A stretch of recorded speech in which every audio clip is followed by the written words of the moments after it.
What's up everyone, my name is Aaron, some call me AJ, and in this video we're talking about buying an expensive camera, buying your first camera, or buying just overall a new camera to you. As a camera nerd, I own an A6600, an A7 II, a C100 Mark II. We have two Canon 6Ds. I also have a Fujifilm X-T4 and countless old vintage cameras. So we're kind of into, cameras. So anyways, I tried teleprompting this video and I really didn't like the fact that my eyes looked like a typewriter as they were going across the frame. So I decided just to do this as more of an authentic way. So let's just get right into it. If you're looking to buy a new camera or buy your first camera and you're thinking about spending a considerable amount of money, whether it's $400 or $4,000, your first camera is probably not going to be $4,000, or it shouldn't unless you're just a prodigy amongst filmmakers. The number one most important thing is use case.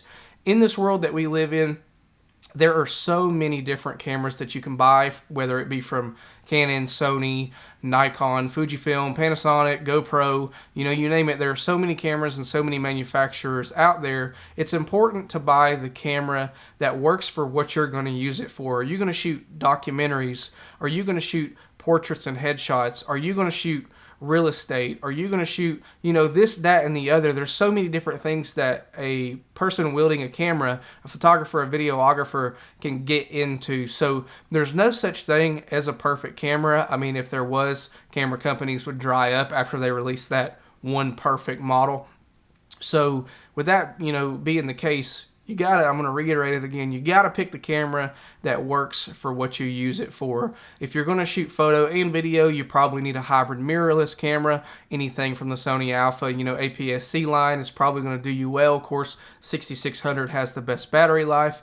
If you're going to go out and shoot those, on the move, in the trenches, documentary type videos, then you may want to look into an amateur or a professional grade camcorder, something that's just a one piece of equipment that does it all. It does audio, it does video, it can zoom in and out long range, long battery life, that would be important in a documentary setting.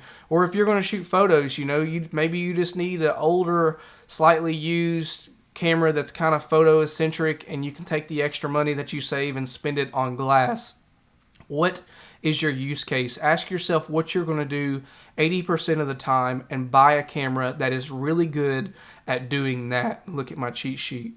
Number two for me is shop for the simplicity of workflow. Let's say you want to shoot video for YouTube. You're not doing anything crazy. You're brand new to this and you got your eyes on a Canon T6. Relatively affordable camera, not too hard to get your hands on. They're plentiful on the market.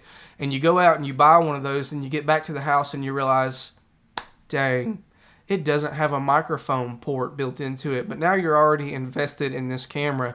So suddenly what you've got to do is buy an audio recorder, an external audio recorder, and a microphone, and then sync your audio up in post-production. Now that's not necessarily a hard process, but it does add complexity to recording video for anyone, but especially as a new shooter, it can be, it could be intimidating or it could be challenging depending on your level of comfort with technology. So shop for the simplicity of workflow. Look for a camera that can give you audio functionality, whether it be XLR or 3.5 millimeter.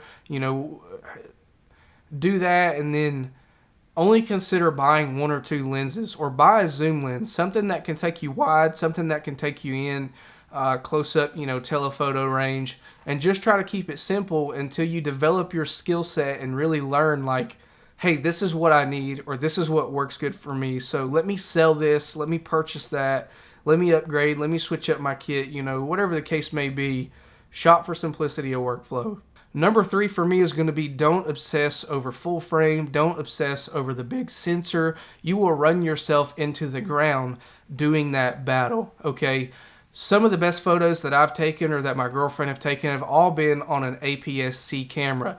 The only reason, or only couple of reasons that I could think of that you would really need a full frame camera is if you're shooting in situations where it's always close quarters and you could benefit greatly from that wider focal range, from that wider viewpoint, as well as for the extra low light sensitivity. Now, modern sensors, even in the APS-C cameras, are really good with low light, especially when you think back past the last 30 or 40 years. I mean, you could pick up any camera at this point and you would be knocking it out of the park. Actually, I'll throw up some photos from a Sony Mavica FD7 that I bought at a Goodwill here.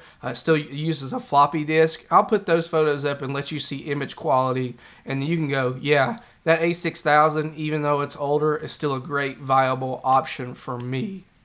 So of course I understand that having that big sensor can be a benefit, just in general. You don't want to exhaust yourself, financially to get that big camera. It's like natural for Americans, or maybe just people in general, to want to go straight to the top of the food chain. But I'm here to tell you, in a world that is filled with different cameras, it's totally not necessary. Going back to thinking about what you're shooting, think about what you're shooting and buy a camera that's right for that use case. Number 4 for me is going to be 4K versus 1080p. It's a huge argument out here in the camera world, but I can tell you right now, truth be told, 4K is not important. I mean, there is the benefit, of course, of being able to punch into your image in post-production, or crop your image, crop your video without losing any resolution. But at the end of the day, 4K takes 4 times the amount of storage space, and it pretty much takes 4 times the amount of computing power to process 4K video. Photos, most of your photos, your 20 megapixel, 30 megapixel sensors, they're all 4K as far as that goes, and that's not very hard or taxing on a computer. But when it comes to video, it's a big deal. So don't go out and buy a camera that can shoot 4K, 120 FPS, 10-bit color, internal, and then get it back to your computer on your, Intel i3 and realize that, dang it, man, this i3 and this 8 gigs of RAM is just not enough power to get it done. Now what do I do? 1080p is still very prominent in the video world. It still looks really good, especially when I'm thinking back to growing up as a kid with, click dial TVs and, CRT type TVs. 1080p is like, I remember the first time I seen a flat screen TV and I was like, holy smokes, like, this looks killer. So don't stress over 4K video footage. And as far as most cameras go, you're going to get into the 4K resolution anyways, which gives you more than enough power to do what you need to do. Finally, and most importantly, is number 5. You got to have the confidence to create.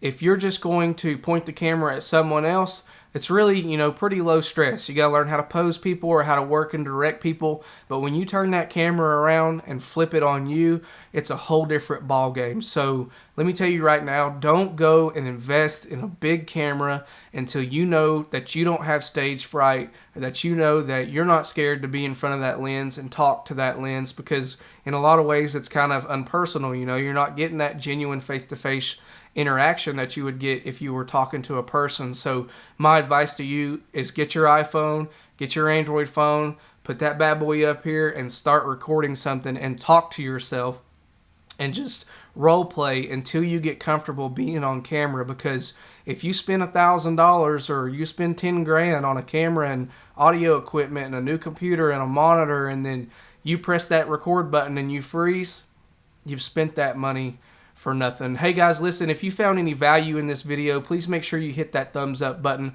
Consider subscribing for future content, as it does really help this channel grow. Of course, I appreciate you taking the opportunity to watch this video, especially if you made it all the way to this point, and I'll see you on the next video. Peace.